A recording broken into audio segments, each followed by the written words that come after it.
This miniature features a fascinating coupling of the painting Vanitas by David Bailly and a brand new piece by composer Bram Kortekaas, directly inspired by the painting.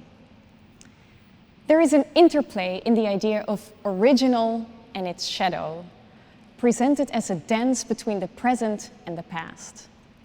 Kortekaas masterfully illustrates this by using intertwined voices of a violin and a viola, mirroring the original and its shadow. But which one is which? And are we, the musicians, a shadow to the composer, or is it the other way around?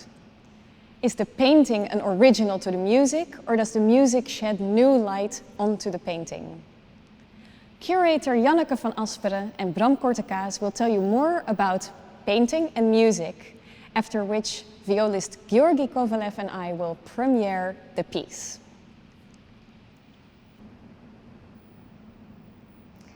Mysteries and questions have surrounded this painting for centuries. It is one of the most heavily debated pictures in art history and the centerpiece of the exhibition David Bailly, Time, Death and Vanity in Museum De Lakenhal. A young painter at left presents us with a small oval portrait of a gray-haired man. This older man is David Bailly, the artist himself, a contemporary and townsman of Rembrandt. The young man could be a friend or a fellow artist, but he's also often thought to be David Bailly again, but in his youthful years.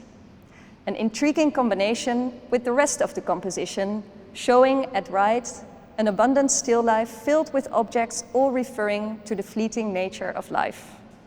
The skull, the withering roses, the soap bubbles that can burst unexpectedly at any moment. The lute player in the back illustrates the transience of music, evaporating as it is played. My composition Vanitas Vanitatum, a duo for violin and viola, is inspired by three different elements of this painting. The first movement is a musical expression of a woman that we can see in the background of the painting. It shows the mystery that surrounds her, because why is she almost invisible, and who could she be? Then we have just heard that the young man we see on the painting might be Bailly, but could be someone else. I like to think that it is Bailly who depicted himself twice in this painting, in an old and a younger version.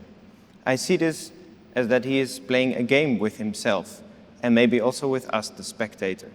And this game I translated into music, into a playful interplay on pizzicato with violin and viola. The last movement is about vanitas, that we can see in so many different ways in this painting. The music expresses mortality and transience, but then suddenly it changes, and it is about life. Because if life is short, let's try to enjoy it, and let's try to create beautiful art that people want to see many centuries later still.